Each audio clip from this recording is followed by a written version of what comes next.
The sound echoed through the dining room like a gunshot. The sharp sting burned across my cheek as I stumbled backward, my hand instinctively flying to the red Dawson blooming across my face. The Thanksgiving turkey sat forgotten on the table as 12 pairs of eyes stared at me. Some shocked, others satisfied, all silent. My husband Dawson stood over me, his hands still raised, chest heaving with rage. "Don't you ever embarrass me in front of my family again," he snarled, his voice dripping with venom. His mother smirked from her chair. His brother chuckled under his breath. His sister rolled her eyes as if I deserved it. But then, from the corner of the room came a voice so small yet so sharp it could cut through steel. "Daddy." Every head turned toward my 9-year-old daughter, Olivia, who stood by the window with her tablet clutched against her chest. Her dark eyes, so much like mine, held something that made the air in the room shift. Something that made Dawson's confident sneer falter. "You shouldn't have done that," she said, her voice steady and eerily calm for a child. "Because now Grandpa is going to see." The color drained from Dawson's face. His family exchanged confused glances, but I saw something else creeping into their expressions, a flicker of fear they couldn't yet name. "What are you talking about?" Dawson demanded, but his voice cracked. Olivia tilted her head, studying him with the intensity of a scientist examining a specimen. "I've been recording you, Daddy. Everything for weeks, and I sent it all to Grandpa this morning." The silence that followed was deafening. Dawson's family began to shift uncomfortably in their chairs, suddenly understanding that something had gone terribly, irreversibly wrong. "He said to tell you," Olivia continued, her small voice carrying the weight of impending doom, "that he's on his way." And that's when they started to pale. That is when the begging began. 3 hours earlier, I had been standing in the same kitchen, methodically basting the turkey while my hands shook with exhaustion. The bruise on my ribs from last week's lesson still ached with every movement, but I couldn't let it show. Not with Dawson's family coming over. Not when any sign of weakness would be seen as ammunition. "Thelma, where the hell are my good shoes?" Dawson's voice boomed from upstairs, and I flinched despite myself. "In the closet, honey, left side, bottom shelf," I called back, my voice carefully modulated to avoid triggering another explosion. Olivia sat at the kitchen counter, supposedly doing homework, but I knew she was watching me. She always watched now, those intelligent eyes missing nothing. At 9 years old, she had learned to read the warning signs better than I had. The set of Dawson's shoulders when he walked through the door, the particular way he cleared his throat before launching into a tirade, the dangerous quiet that preceded his worst moments. "Mom," she said softly, not looking up from her math worksheet, "are you okay?" The question hit me like a physical blow. How many times had she asked me that? How many times had I lied and said yes, everything was fine, Daddy was just stressed? Adults sometimes disagreed, but it didn't mean anything. "I'm fine, sweetheart," I whispered, the lie bitter on my tongue. Olivia's pencil stilled. "No, you're not." Before I could respond, Dawson's heavy footsteps thundered down the stairs. "Thelma, the house looks like garbage. My mother is going to be here in an hour, and you can't even." He stopped mid-sentence when he saw Olivia watching him.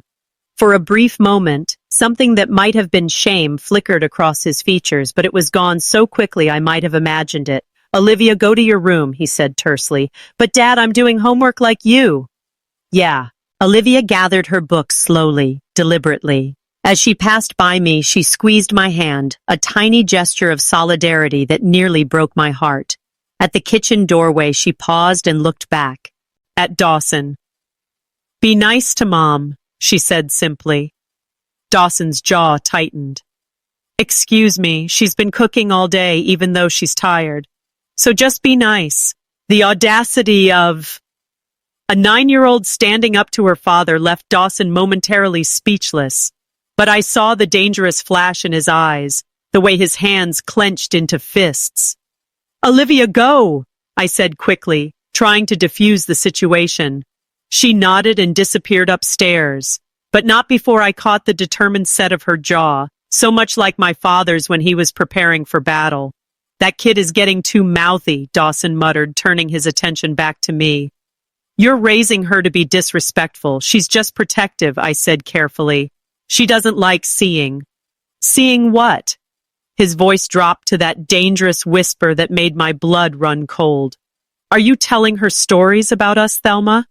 No, Dawson, I would never. Because if you're poisoning my daughter against me, there will be consequences. His daughter. As if I had no claim to the child I'd carried for 9 months, nursed through every illness, held through every nightmare. The doorbell rang, saving me from having to respond. Dawson straightened his tie and transformed instantly into the charming husband and son his family knew and loved. The switch was so seamless it was terrifying. Showtime, he said with a cold smile. Remember, we're the perfect family. Dawson's family descended on our home like a swarm of well-dressed locusts, each carrying their own arsenal of passive-aggressive comments and thinly veiled insults. His mother, Irene, swept in first, her critical gaze immediately scanning the house for flaws. "Oh, Thelma, dear," she said in that syrupy tone that dripped with condescension. "You've done something with the decorations. How rustic. I'd spent 3 days perfecting those decorations." Dawson's brother Michael arrived with his wife Rachel, both sporting designer clothes and superior smirks. "Smells good in here," Michael said, then added under his breath, "for once." The real barb came from Dawson's sister Hazel, who made a show of hugging me while whispering, "You look tired, Thelma. Are you not sleeping well?"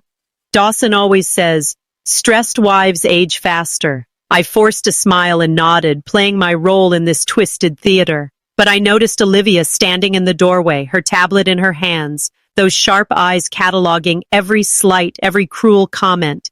Every moment her father failed to defend me. Throughout dinner, the pattern continued. Dawson basked in his family's attention while they systematically diminished me with surgical precision. "Thumb's always been so simple," Irene said while cutting her turkey. "Not much education, you know. Dawson really married down, but he's such a good man for taking care of her." Dawson didn't contradict her. He never did. "Remember when Thelma tried to go back to school?" Hazel laughed. "What was it?" "Nursing." Dawson had to put his foot down. Someone needed to focus on the family. That wasn't how it happened. I'd been accepted into a nursing program, had dreams of financial independence, of a career that mattered. Dawson had sabotaged my application, told me I was too stupid to succeed, that I'd embarrass him by failing, but I said nothing. I smiled and refilled their wine glasses and pretended their words didn't slice through me like broken glass. Olivia, however, had stopped eating entirely. She sat rigid in her chair, her small hands clenched in her lap, watching her father's family tear her mother apart piece by piece. The breaking point came when Michael started talking about his wife's new promotion. "Rachel's making partner at her firm," he announced proudly. "Of course, she's always been the ambitious type, not content to just exist." Thus, a word exist hung in the air like a slap. Even Rachel looked uncomfortable with her husband's cruelty. "That's wonderful," I said genuinely, because despite everything, I was happy for any woman succeeding in her career. "It is," Irene chimed in. "It's so refreshing to see a woman with actual drive and intelligence. Don't you think so, Dawson?" Dawson's eyes met mine across the table, and I saw the calculation there. The choice between defending his wife or maintaining his family's approval. He chose them. He always chose them. "Absolutely," he said, raising his glass. "To strong, successful women." The toast wasn't for me. It was never for me. I excused myself to the kitchen, needing a moment to breathe, to collect the pieces of my dignity that lay scattered across the dining room floor. Through the doorway, I could hear them continuing their assault in my absence. "She's gotten so sensitive lately," Dawson was saying. "Honestly, I don't know how much more drama I can take." "You're a saint for putting up with it," his mother replied. That's when Olivia's voice cut through their laughter like a blade. "Why do you all hate my mom?" The dining room fell silent. "Olivia, honey," Dawson's voice was strained. "We don't hate." "Yes, you do," Olivia interrupted, her voice steady and clear. You say mean things about her. You make her sad. You make her cry when you think I'm not looking. I pressed myself against the kitchen wall, my heart hammering in my chest. Sweetheart, Irene's voice was sickeningly sweet. Sometimes adults have complicated. My mom is the smartest person I know. Olivia continued, gathering momentum. She helps me with my homework every night. She builds things and fixes things and knows about science and books and everything. She's kind to everyone, even when they're mean to her, even when they don't deserve it. The silence stretched taut. She cooks your food and cleans your messes and smiles when you hurt her feelings because she's trying to make everyone happy, but none of you even see her. You just see someone to be mean to. Olivia, that's enough. Dawes. Bon's voice held a warning. No, Daddy, it's not enough. It's not enough that you make Mom sad. It's not enough that you yell at her and call her stupid. It's not enough that you hurt her. My blood turned to ice. She'd seen more than I thought, more than I'd ever wanted her to see. I heard a chair scrape back violently. Go to your room now. Dawson's voice was deadly quiet. I don't want to, I said now. The sound of his palms striking the table made everyone jump. That's when I rushed back into the dining room, unable to let my daughter face his anger alone. Dawson, please, I said, stepping between him and Olivia. She's just a child. She doesn't understand. Doesn't understand what? His eyes were blazing now, his composure finally cracking in front of his family. Doesn't understand that her mother is a pathetic weak. Don't call her that.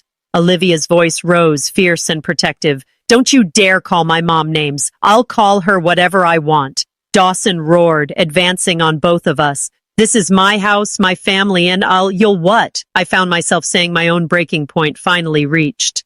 Hit a 9-year-old in front of your family. Show them what you really are. The room went deadly silent. Dawson's family stared at us, pieces of a puzzle clicking into place. Dawson's face contorted with rage. How dare you, he whispered. How dare you make me look like what you are? The words tumbled out before I could stop them, like someone who hurts his wife, like someone who terrorizes his own child. That's when his hand came up. That's when the world exploded into pain and humiliation and the crushing weight of public betrayal. And that's when Olivia stepped forward and changed everything. Before we continue, please write in the comment which country you are watching this video. We love knowing where our global family is tuning in from. And if this is your first time on this channel, please subscribe. Your support helps us bring even more epic revenge tales of life. Enjoy listening. 1 month earlier. Mom, can you help me with my school project? I looked up from the pile of bills. I'd been sorting medical bills from the emergency room. Dawson's family didn't know about the one where I told the doctors. I'd fallen down the stairs. Olivia stood in the doorway of my bedroom, her tablet in her hands and an expression I couldn't quite read on her face. Of course, sweetheart. What's the project about? Family dynamics, she said carefully. We have to document how families interact and communicate. Something in her tone made me uneasy. What do you mean document?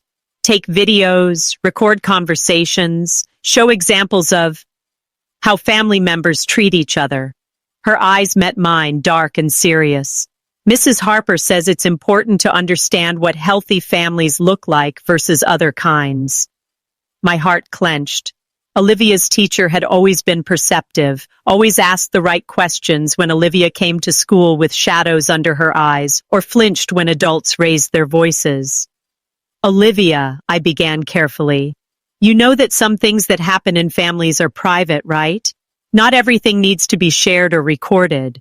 I know, she said, but there was something in her voice, a determination that reminded me so strongly of my father. It took my breath away. But Mrs. Harper says documenting things can be important for understanding, for protection. The word protection hung between us like a loaded weapon.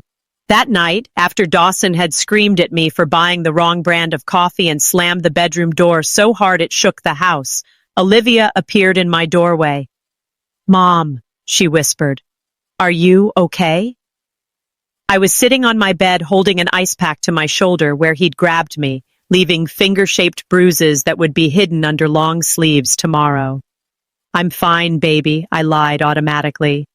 Olivia stepped into the room and closed the door softly behind her. "Mom, I need to tell you something." Something in her voice made me look up.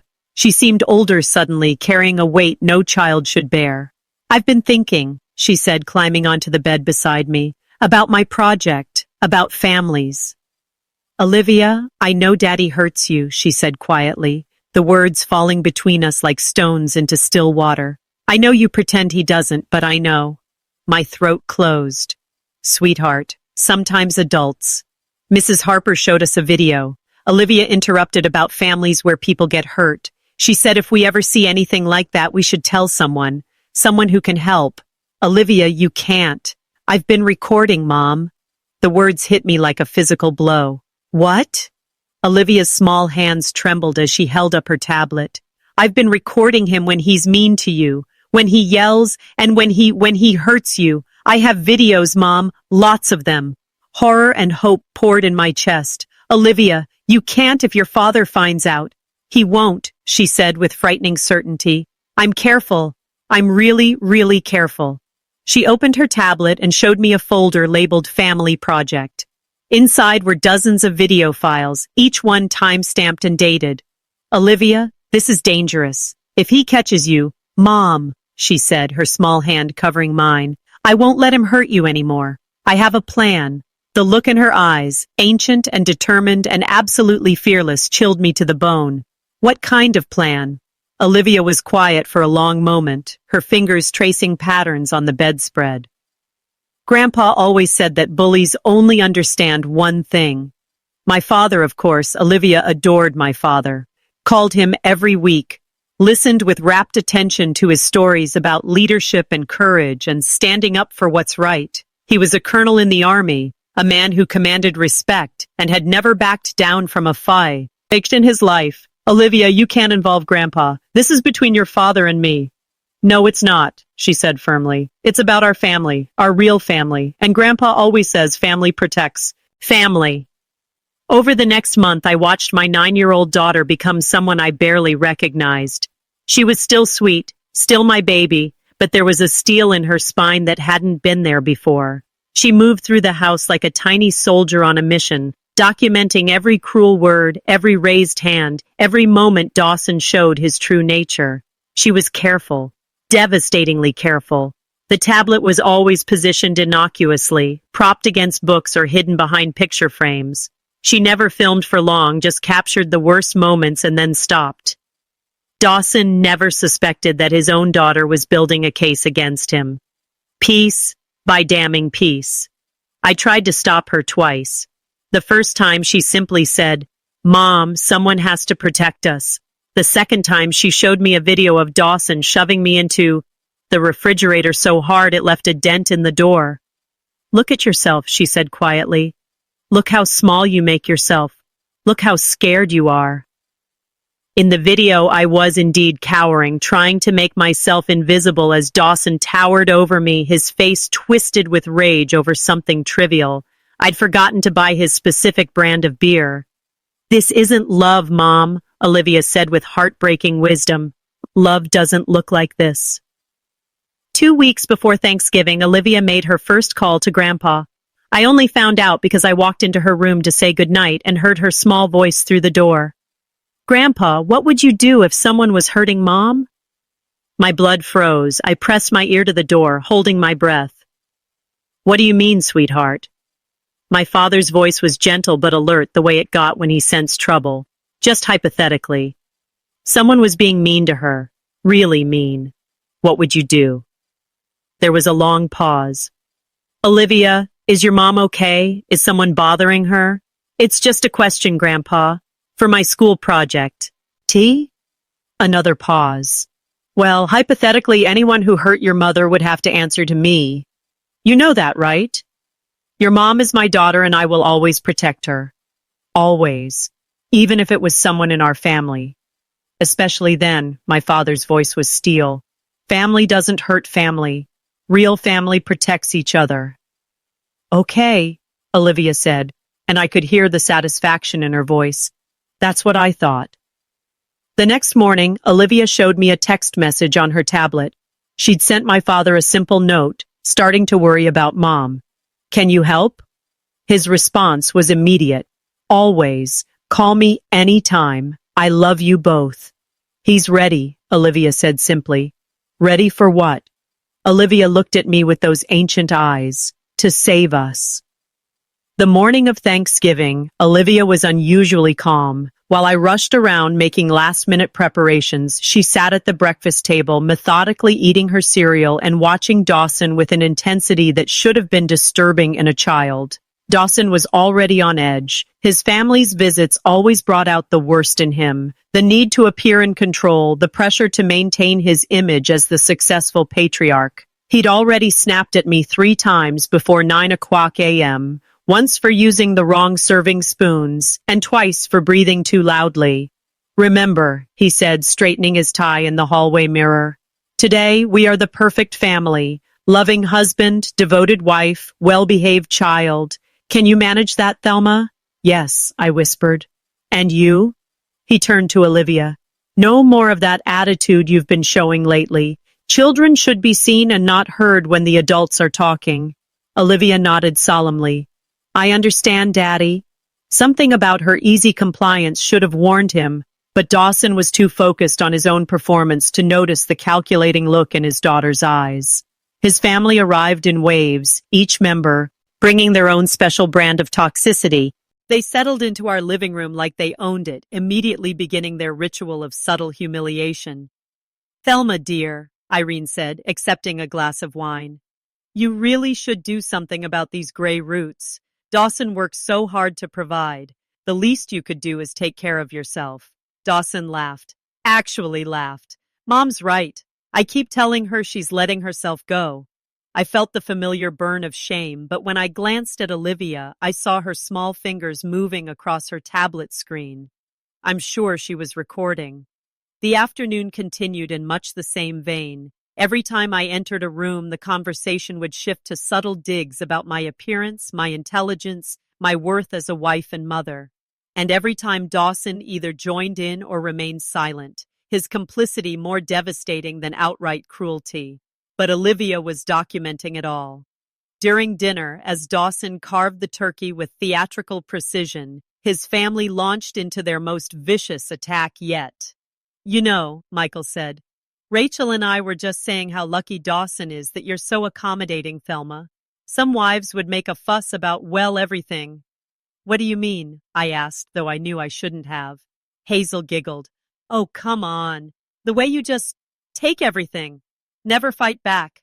Never stand up for yourself. It's almost admirable how completely you've surrendered. She knows her place, Dawson said, and the cruel satisfaction in his voice made something inside me finally snap. My place is to cook your food and clean your messes and smile while your family tells me how worthless I am. My place is to disappear while you take credit for everything I do and blame me for everything that goes wrong. Dawson's face went white, then red. Thelma stopped. Now my place is to pretend I don't see Olivia watching while you. That's when he stood up. That's when his hand came up. That's when everything changed forever. The slap echoed through the room like thunder.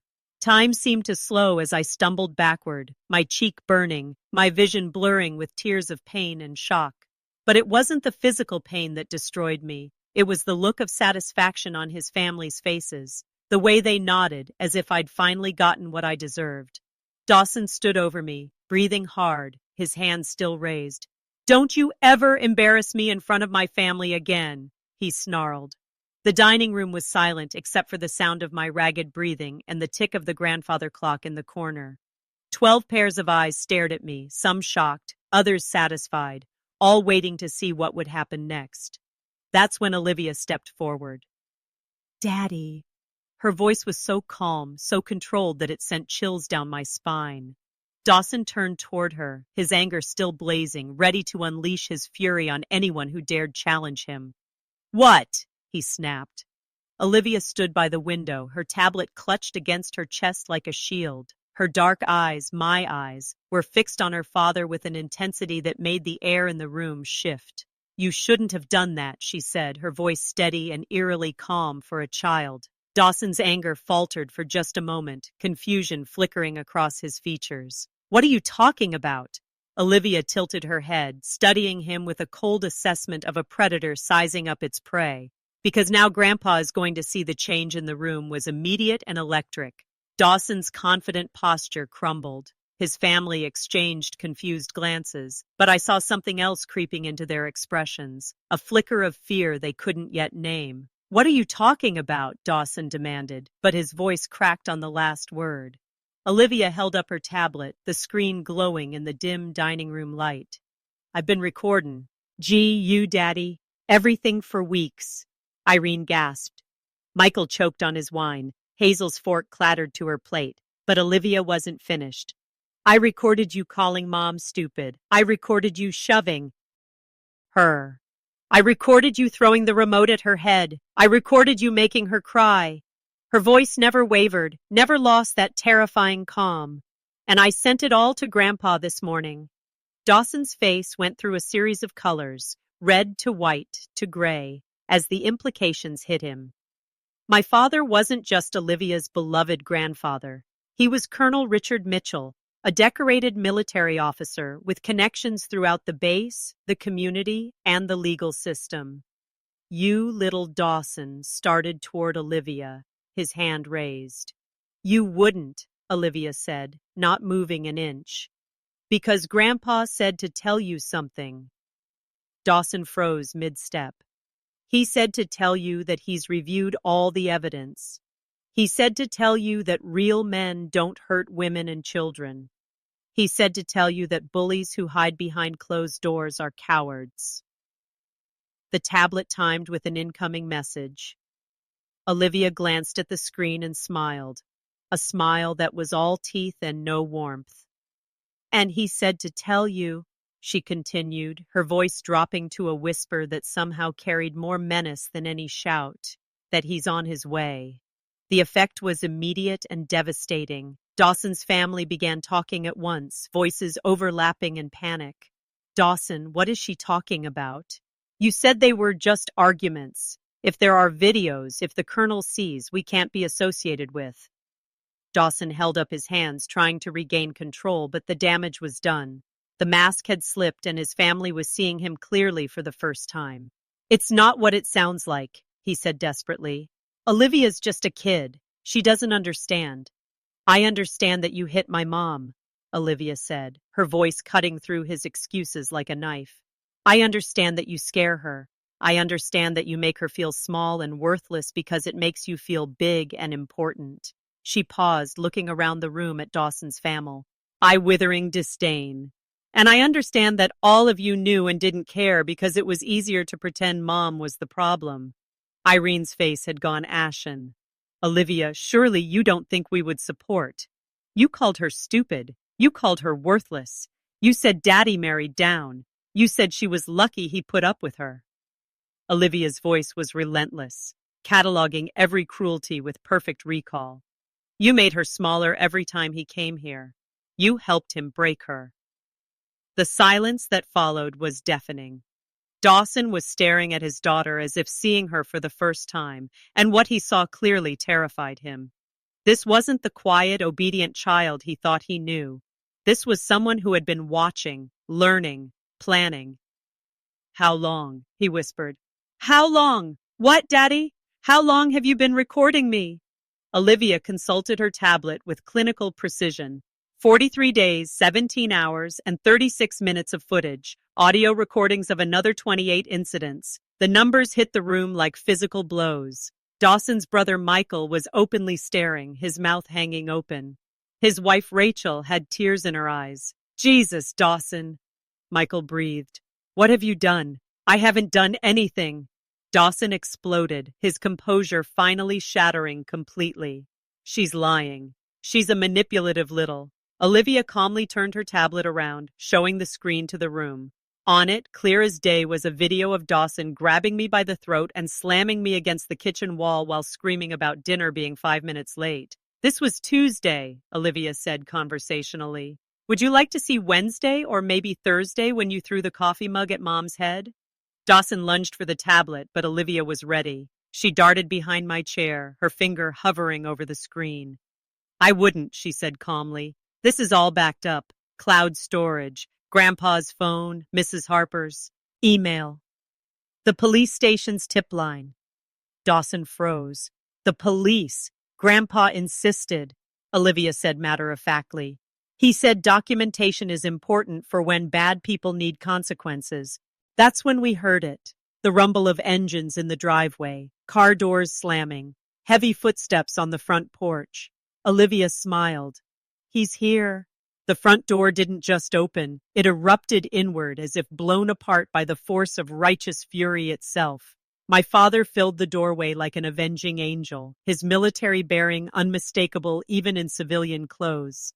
Behind him stood two other men I recognized from base functions, both officers, both wearing expressions that could have melted steel.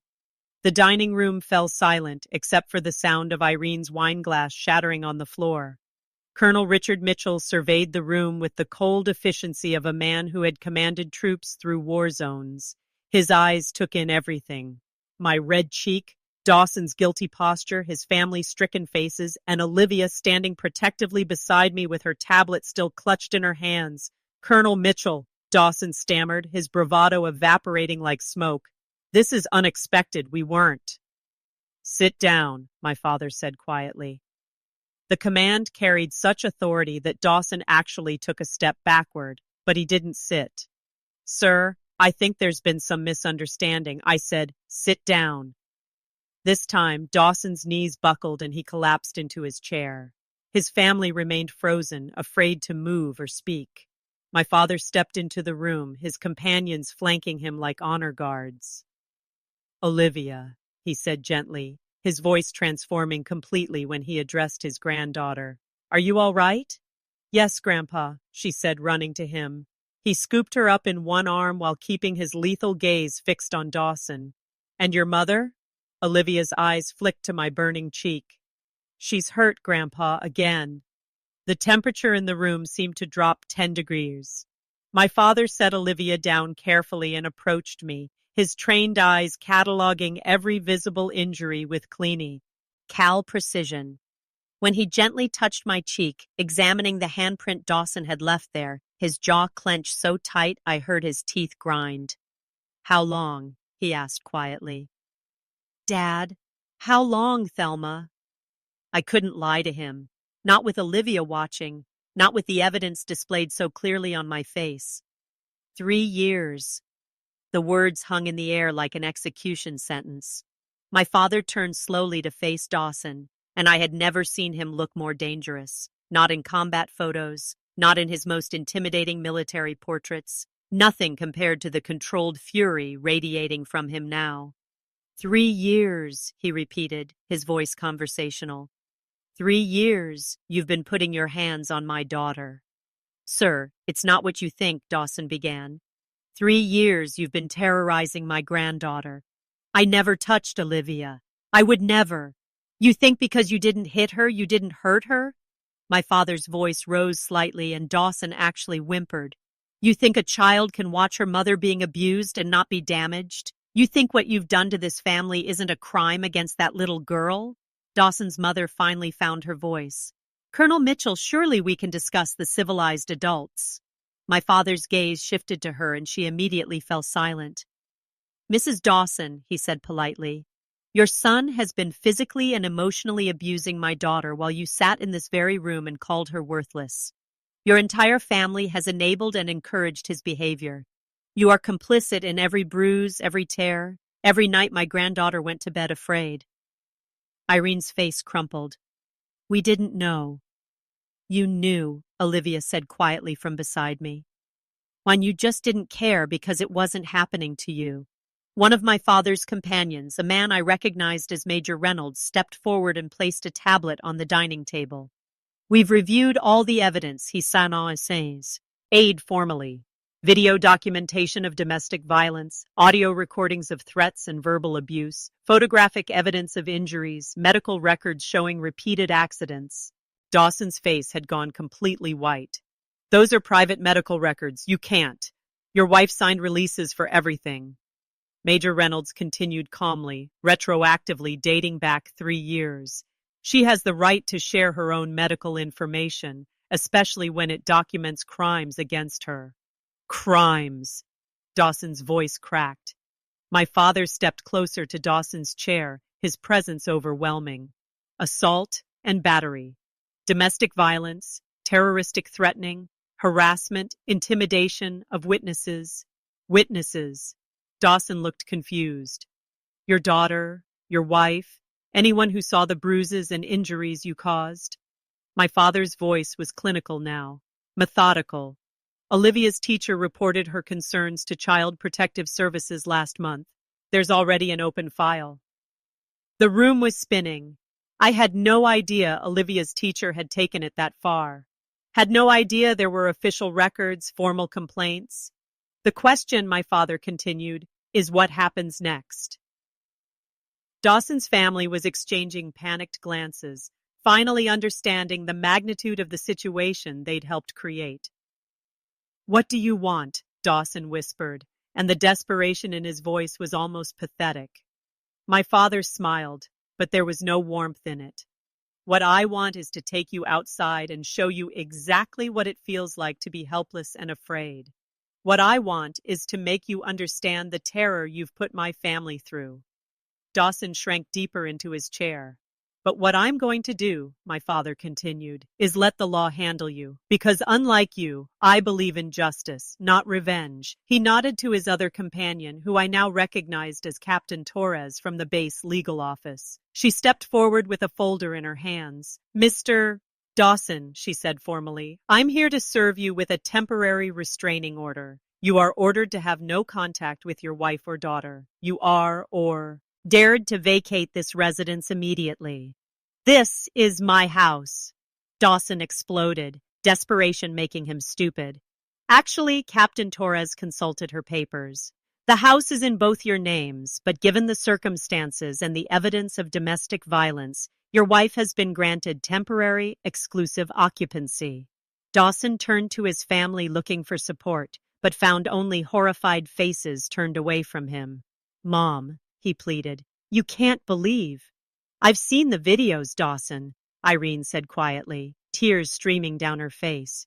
We all have. Your grandfather would be ashamed. Michael stood up slowly, his face gray. Rachel and I need to leave. We can't be associated with this. You're my family, Dawson shouted, his voice breaking. No, Hazel said, standing as well.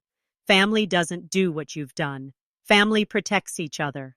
As Dawson's relatives filed out of the house like mourners leaving a funeral, my father turned his attention to Olivia and me. Pack a bag, he said gently. Both of you, you're coming home with me tonight. But this is our home, I protested weakly. This was your prison, Olivia said with startling clarity. Grandpa's house is home. Dawson was still sitting at the table, staring at the wreckage of his life. Thelma, he said desperately. Please, I can change. I can get help. Don't destroy our family. Over? Over what? I found my voice finally, the words coming stronger than they had in years. Over you hitting me. Over you terrorizing our daughter. Over 3 years of making us afraid to breathe wrong. It wasn't that bad. Daddy, Olivia interrupted, her voice sad now instead of angry. I have 43 days of recordings that say it was exactly that bad. Dawson looked at his daughter, really looked at her, and seemed to finally understand what he had lost. Not just a wife, not just a house, but the respect and love of the one person who should have looked up to him most. Olivia, I'm your father, he said brokenly. No, she said with devastating finality.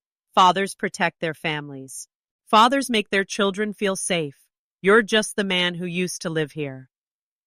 6 months later, Olivia and I sat in our new apartment, small but bright with windows that let in actual sunlight and doors that we could lock without fear of who might come through them. The restraining order had held. Dawson had been convicted on multiple charges and sentenced to 2 years in prison, followed by mandatory anger management and supervised visitation with Olivia. Olivia hadn't asked to see him yet. The divorce had been swift and decisive. Dawson's family, horrified by the public nature of his crimes and terrified of their own legal exposure, had pressured him not to contest anything. I got the house, which I immediately sold. I got half of everything, plus substantial support payments. More importantly, I got my life back. Mom, Olivia said from her spot on the couch where she was doing homework, Mrs. Harper wants to know if you'll speak to her class about resilience. I looked up from my nursing textbooks. Yes, I was finally pursuing that degree Dawson had convinced me I was too stupid to earn. What would I say? Olivia considered this seriously. Maybe that being strong doesn't mean staying quiet. Maybe that protecting someone sometimes means being brave enough to ask for help. My 9-year-old daughter, who had orchestrated the downfall of a grown man through pure strategic thinking and unwavering determination, was giving me advice about courage. What about you? I asked. Are you okay with everything that happened? Olivia sat down her pencil and looked at me with those ancient eyes that had seen too much but somehow remained clear and hopeful. Mom, do you remember what you used to say when I had nightmares? You tell me that brave people aren't the ones who aren't scared. Brave people are the ones who are scared but do the right thing anyway. I nodded, remembering countless nights when I'd whispered those words while she trembled in my arms after hearing us fight. You were brave, she said simply. You stayed to protect me even when staying hurt you. And I was brave because I knew I had to protect you. We protected each other. Tears blurred my vision. I should have left sooner. I should have. Mom, Olivia interrupted gently. You left when you were ready. You left when it was safe. You left when you knew we'd be okay. She was right. Of course, my brilliant, remarkable daughter was right. The truth was, I hadn't left. We had escaped. And we had escaped because a 9-year-old girl had been braver and smarter and more strategic than any adult in the situation. She had seen what needed to happen and made it happen methodically and carefully and with devastating effectiveness. Do you miss him?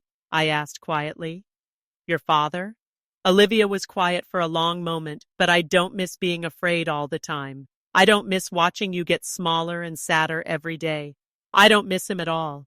He is mean. She paused, then added, but I like who you are now. You're getting bigger again. He was right about that too. I was getting bigger, stronger, louder. I laughed more. I slept better. I had opinions again, dreams again, hopes for the future again. Mom. Olivia's voice was small now, vulnerable in a way she rarely allowed herself to be. Yes, sweetheart. Do you think other kids have to do what I did? Record their parents and make plans and all of that? The question broke my heart. I hope not, baby.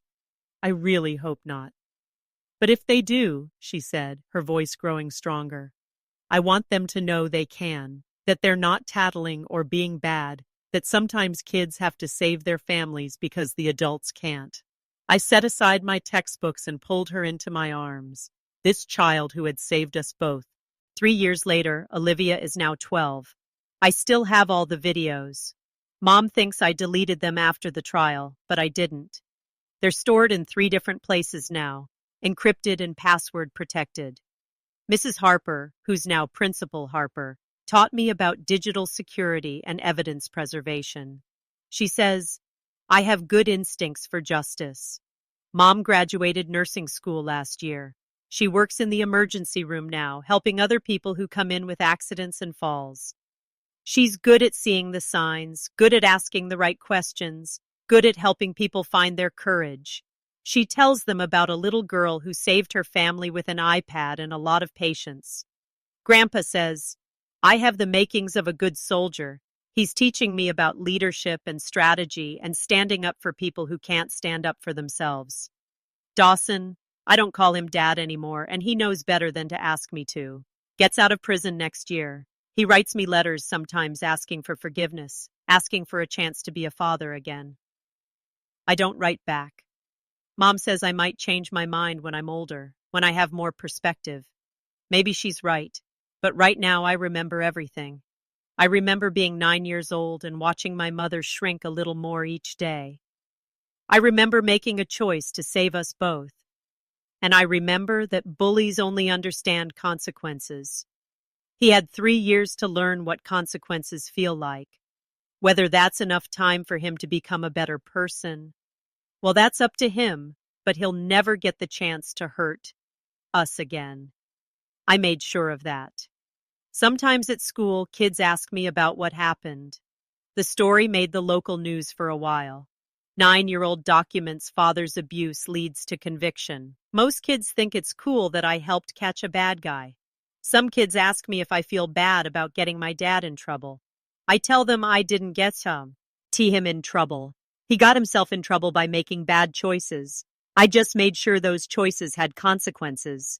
Mrs. Harper says that's a very mature way to think about it. Mom says that's a very you way to think about it. Grandpa says that's a very Mitchell way to think about it. Mitchells protect their own, and they don't back down from bullies. I think they're all right. Last week, a girl in my class told me her stepdad hits her mom. She asked me what she should do. I gave her my old tablet, the one with the good camera, and taught her how to use the recording app. Just remember, I told her, you're not tattling, you're gathering evidence, and evidence is power. She nodded very seriously, the way I probably looked when I was 9 and making my own plans. Will you help me? She asked. Yes, I said without hesitation. But you have to be very, very careful because that's what we do. That's what our family does. We protect each other and we protect people who need protecting. And bullies learn that the Mitchell family doesn't forget. And we don't forgive people who hurt the ones we love. We just make sure they face consequences.